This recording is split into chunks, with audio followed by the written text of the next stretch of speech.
ఇక్కడ ఓ పాయ ఆల్రెడీ వాడికి తెలియకుండా ఓ పాయ ఏర్పడింది, పక్కన వాడు కావాలని పోసాడు ఇంకో పాయ ఏర్పడింది, ఆ తర్వాత ఉన్న నీళ్ళని ఇలా గ్లాసు బోర్లించేశాడు. పిల్లల్ని చూడండి ఎంత బాగా చేస్తూ ఉంటారు. ఇప్పటికేమైంది, 3 మడుగులు 3 పాయలైంది.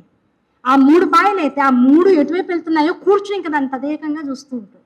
ఆ నీళ్ళు ఎటు వస్తున్నాయి, ఏ పాయ ఎటువైపు వస్తుంది, ఒకటి ముందు పరిగెడుతూ ఉంటుంది ఎక్కువ నీళ్లు ఉంటే, తక్కువ నీళ్ళు ఉంటే తక్కువ వస్తూ ఉంటుంది. ఆ తక్కువ ఉన్నది ఎక్కువ దాంతో వచ్చేయాలని వీడు ఏం చేస్తాడు, ఒక గీత ఇలా గీస్తూ ఉంటాడు, దాన్ని ఇలా రాస్తూ ఉంటాడు, నేలకేస్తూ వస్తూ ఉంటాడు. ఆ నేలకున్న మన్ను కూడా వీడికి అంటిపోతుంది. కొంతసేపు అయ్యాక ఏమవుతుంది, ఈ నీళ్లు తుడిచే క్రమంలో తెలియకుండానే అధికంగా ఉన్నటువంటి పాయ వైపు వాడు కూర్చుని వాడి డ్రెస్కి వాడి లాగుకి మొత్తం ఆ నీళ్లతో పాటు కింద ఉన్నటువంటి మురికినంతా అంటించేసుకుంటాడు కదా. ఈ లోపల అంటించేసుకుని నీళ్ళంతా తడిసిపోయాయని కాలికి అంటంగానే వాళ్ళలోంచి మూత్రం తడిగా బయటకు వచ్చేసింది. పిల్లలు ఏమవుతుంది, తడి చూసారంటే వాళ్ళలోంచి రకరకాల పదార్థాలు బయటకు వచ్చేస్తుంటాయి. అదవ్వంగానే ఈ లోపల తల్లి చూస్తుంది, ఏమి ట్రై తడి ఎక్కడిదిరా, నీళ్ళన్నీ పారబోసేసావో పిర మీద ఒకటేసి. మేంగానే ఈ లోపల గ్రహించింది, ఆ నీళ్ళు ఇచ్చినవి కొన్నే వీడు ఇంకాస్త పోసుకున్నాడు అని అంటారు. తండ్రి కూడా ఇలాగే ఏం చేశాడు, జన్మనిచ్చాడు. ఆ జన్మతో ఏం చేశాడు, కొన్ని రకాల కర్మల్ని మనకు అంటిసా చేశాడు. ఆ కర్మల్ని నువ్వు జాగ్రత్తగా వాడుకోరా అంటే కింద పోసేటప్పటికి ఏమైంది, ఆ కర్మలు కింద పడేటప్పటికి సవ్యంగా కర్మలతో కూడుకున్నటువంటి విషయాన్ని అర్థం చేసుకుంటే ఎప్పుడైతే కొంత సమయాన్ని కాలాన్ని వ్యర్థం చేసుకున్నావో, నీ యొక్క కర్మల్ని భగవత్ క్రియల కోసం వాడకుండా, విషయాల కోసం వాడకుండా ఎప్పుడైతే లౌకిక వాంఛల కోసం వాడావో మలం అనేటువంటిది దాంతో కలిసిపోయేటప్పటికి ఏం చేస్తావు, దాన్ని కప్పిపుచ్చుకుందామని ఇంకేదో చేస్తావు, దాన్ని మళ్ళీ బాగు చేసుకుందామని ఇంకేదో చేసావు. ఏం చేసినా ఫైనల్గా ఏమైంది, ఈ జన్మతో నువ్వు ఏ వస్త్రాన్ని ధరించావో ఆ వస్త్రానికి నువ్వు చేసిన కర్మలన్నీ అంటిసాయిపోయి ఇలా ఏమైంది, కొన్ని జన్మలు గడిచిపోతూ వచ్చాయి. ఆ జన్మల పరంపరలో ఇప్పుడు ఏమైంది, అదే వస్త్రానికి ఏమంటే వస్త్రాలు మారడమే జన్మ అన్నారు కదా, మళ్ళీ అదే వస్త్రం అంటారేమిటి అంటే ఆ వస్త్రం లోపల ఉన్నటువంటి ఆత్మదయ్యా. ఈ శరీరాలు పుడుతూ ఉంటాయి, పడిపోతూ ఉంటాయి. ఆ శరీరాలు పుట్టి పడిపోయినా పడేసినటువంటి కర్మల ద్వారా వచ్చినటువంటి కర్మశేషాన్ని మాత్రం పట్టుకోవాల్సింది ఆత్మే. ఆ ఆత్మ దేన్ని నీకు ఎలా అనుభవింపచేస్తూ ఉంటుందో, ప్రారంధాగామి సంచితాల ద్వారా ఎటువంటి దేహాలు నీకు అలంకృతం అవుతూ ఉంటాయో జన్మ పరిక్రమలో ఆ దేహాన్ని అనుభవిస్తూ ఉంటావు. నువ్వు చేసిన మలాన్ని దూరం చేసుకోవాలని ప్రయత్నిస్తూ ఉన్నావు. ఆ ప్రయత్నంలో ఇంకాస్త మలాన్ని శరీరానికి పూర్తి చేసుకుంటూ ఉన్నావు. పిల్లవాడు ఒక తడిని తుడుద్దామని ఇంకో తడి మీద కూర్చుని ఉన్న తడినంతా ఒంటికి అంటించుకున్నట్లు, ఆ ఉన్న తడి పోయే లోపల తనలోంచి వచ్చినటువంటి కర్మ మలాన్ని మళ్ళీ శరీరానికి అంటించుకున్నట్లు ఇవన్నీ అంటించుకోగా ఏం చేయాలో అర్థం కాక బిత్తర చూపు చూస్తే అప్పుడు తల్లి వచ్చి 2 వేసి పిల్లవాడికి మొహం డ్రస్సు అన్ని మార్చి తుడిచి చివరికి కొత్త బట్టలు వేసి మళ్ళీ మలరహితమైనటువంటి జన్మని మళ్ళీ ఇచ్చినట్లు ఈ జన్మ పరంపరలో ఆ పరమేశ్వరులు ఇద్దరు కూడా ఏం చేస్తూ ఉంటారు, నీ అంతటా నువ్వు ఏ జన్మ అయితే నీకివ్వబడిందో, క్రీడార్థం సృజతి ప్రపంచమఖిలం క్రీడా మృగాస్తే జనా. ఈ జగత్తంతా దేనికోసం ఇవ్వబడింది, క్రీడార్థం, ఆట కోసం ఇవ్వబడింది అయ్యా. ఆటలో నువ్వేం చేస్తున్నావు, ఒక పావువి. ఆ పావు ఏం చేయాలి, ఆ ఆడేటువంటి వాడు ఎటు కదిపితే, ఎంత ఆట పడితే, పందెం పడితే ఆ పందాన్ని అనుసరించి నువ్వు ఎటువైపు నడుస్తూ ఉండాలో అలా ఆయన మారుస్తూ ఉంటాడు.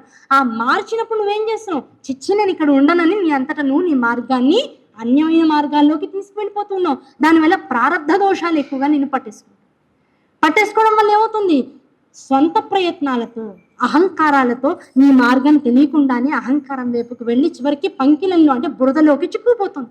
ఇంకా ఎటు వెళ్ళాలో తెలియనంత స్థితిలోకి నువ్వు వెళ్ళిపోయేప్పటికి ఏమైపోయింది, మార్గము మృగ్యమైపోతుంది, అంటే కనపడకుండా మారిపోతుంది. ఆ మార్గంలో కూరుకుపోతున్నావు. ఆ మార్గంలో కూరుకుపోయిన వాడు ఎలా బయటికి రావాలో కూడా అర్థం కాకుండా బిత్తర చూపులు చూసే జన్మ ఒకటి రావాలయ్యా. ఈ జన్మ నాది, అదే జన్మ నాయన. ఎందుకో తెలుసా, బిత్తర చూపులు చూస్తూ ఏం చేయాలో, ఎలా పట్టుకోవాలో, నన్ను నేను ఎలా ఒక సాధన మార్గంలోకి తీసుకువెళ్ళాలో, అసలు నన్ను నేను ఎలా బాగు చేసుకోవాలో, నాకు నువ్వు అనేటువంటి వాడు ఎలా దర్శనమిస్తావో, ఆ దర్శనం ఇచ్చేటువంటి వాడవు నువ్వు ఎక్కడున్నావో ఆ ఉన్నటువంటి వాడిని నేను ఎలా అనుభూతి చెందాను అనేటువంటి విశ్లేషణలతో భయపడిపోతున్నాను, అలసిపోయిన వాడికి నువ్వు ఇప్పుడు ఎలా కనపడుతున్నావు, శివానంద లహరిలో ఉండేటువంటి శ్లోకాల అంతరార్థంలో అద్భుతమైనటువంటి విశ్లేషణాత్మకమైనటువంటి స్వరూపంగా విసరణగా నువ్వు దర్శనం ఇస్తూ వచ్చు. చివరికి నేనే నువ్వే నేను, ఈ రెండూ లేవు, ఉన్నదంతా ఒకటే మహాలింగం శివాలింగితం అనేటువంటి స్వరూపం నాకు అప్పుడే 1వ శ్లోకంలో అర్థమైపోయింది. అర్థమైపోయాక ఇప్పుడు ఏం చేశాను, అసలు ఈ అర్థం అవడానికి ప్రేరక మూలం ఏంటనేటువంటి స్థాయికి వచ్చా. ఆలోచిస్తే ఇప్పుడు ఏమర్థమైంది, గలంతీ సింహోత్వ చరిత సరిత కిల్బిషరజు దళంతీ ధీకుల్య సరణిషు పతంతీ విజేతాం దిశంతీ సంసార భ్రమణ పరితాపోపశమనం వసంతీ మచ్చేతో హరద భువి శివానంద లహరి. ఈ శివ ఆనంద లహరి అనబడేటువంటి జరి ఎక్కడి నుంచి వచ్చింది, ఈ జన్మ మొట్టమొదటి స్థానంలో, ఈ జన్మకి ముందున్నటువంటి జన్మలో, ఆ జన్మ ముందున్నటువంటి జన్మలో ఈ జన్మ పరంపరను తెలుసుకోవడం నా వల్ల కాదనేటువంటి ఆలోచన నన్ను తట్టేదాకా ఈ జన్మల్లో వచ్చినటువంటి మలాన్నంతటిని పూసుకుంటూ మలత్యాగం చేయడం కోసం నీ నామాన్ని ఆసరా చేసుకున్నాను. ఆసరా చేసుకున్నాక ఇప్పుడు ఈ జన్మలో ఏమైంది, నీ శివానంద లహరి అనబడేటువంటి అద్భుత కావ్యం నా కళ్ళబడగానే నా మనస్సులో ఉన్నటువంటి మాలిన్యాలన్నీ ఇవి మలాలు కావురా, సాధన ప్రేరకాలనేటువంటి విషయం అర్థమైపోయింది.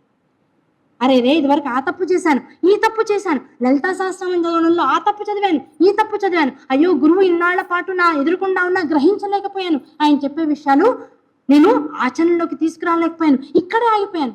అవన్నీ అలా ఎలా జరగాలో అలా జరిగాయి కనుకనే, కొంత అహంకారం ప్రేతమైంది కనుకనే, ఇది అహంకారంతో కూడుకున్నటువంటి జన్మ కనుకనే ఎన్ని మొట్టికాయలు పడినా ప్రకృతి వల్ల, గురువు వల్ల, తల్లిదండ్రుల వల్ల, బంధువుల వల్ల, ఎదుర్కొన్నా ఉన్నటువంటి సమాజం వల్ల ఆ మొట్టికాయలన్నీ తింటూ ఒకానొక సందర్భంలో ఇవన్నీ కూడా నా తపస్సుకి మార్గాల్ని నిర్దేశించాయనేటువంటి విషయం నాకు అర్థమైతే ఇప్పుడు నా జీవితం అంతా తపస్సుతో సమానమైపోయింది. ఆ తపస్సు ఎక్కడి నుంచి మొదలెట్టానో ఒక్కసారి వెనకాలకి వెళ్తే, ఏమంటే తపస్సులో ముందుకు వెళ్ళాలి కానీ వెనకాలకి ఎందుకండి వెళ్ళడం, అమ్మ చెప్పిన నామం దాకా నిమిషానికి గుర్తు చేసుకోవాలా. అది ఎలాంటిదంటే, యోగ మార్గంలో ఆలోచిస్తే మూలాధార శక్తి నుంచి సహస్రాలం దాకా వెళ్ళినటువంటి వాడు కాదయ్యా, ఆజ్ఞాచక్రం దాకా వెళ్ళిన వాడు ఎవరైతే ఉంటాడో వాడు ఇంత దూరం ప్రయాణం చేశాడు యోగ బలంతో. ఆ యోగ బలంతో చేసిన వాడు మళ్ళీ కిందకి రాకపోతే, అక్కడే ఉండిపోతే ఎటు కానటువంటి స్థితిలో వాడు ఉండిపోతాడు. అది సమగ్రమైనటువంటి యోగ స్థితి కాదు అని శాస్త్రం చెప్తుంది. కనుక ఎక్కడ ప్రయాణం చేశాడో ఆ ప్రయాణం చేసిన వాడు ఆ స్థితి అనుభవించిన తర్వాత మళ్ళీ కిందకి దిగి మూలాధార క్షేత్రానికి వెనకాలకి రావాలి.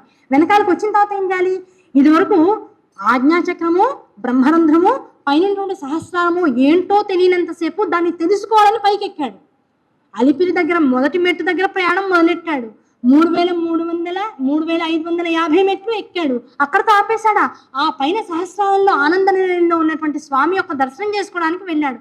అంతా అయిపోయింది, ఆనందాన్ని అనుభవించాడు, ఆనంద నిలయం నుంచి బయటకు వచ్చాడు. మళ్ళీ కిందకి కొండ దిగేసి 7 కొండలు దిగేసి కిందకి వచ్చాడు. 7 కొండలు దిగేసి కిందకి వచ్చిన తర్వాత మళ్ళీ ఆ బస్సులన్నీ ఆగి బయటికి వెళ్ళిపోయే క్షేత్రంలో మొత్తం 7 కొండలు, మధ్యలో ఉన్నటువంటి నామము, ఆ పైన ఉన్నటువంటి క్షేత్రము, ఇవన్నీ కూడా లోపల వెన్నుముకలా కనపడుతూ ఉంటే ఒకసారి చూసేమంటాడు, అబ్బా ఇది కదా నేను ప్రయాణం చేసిన క్షేత్రం, దీనికోసం కదా ఇంత శరీరాన్ని శ్రమించాను, దీనికోసం కదా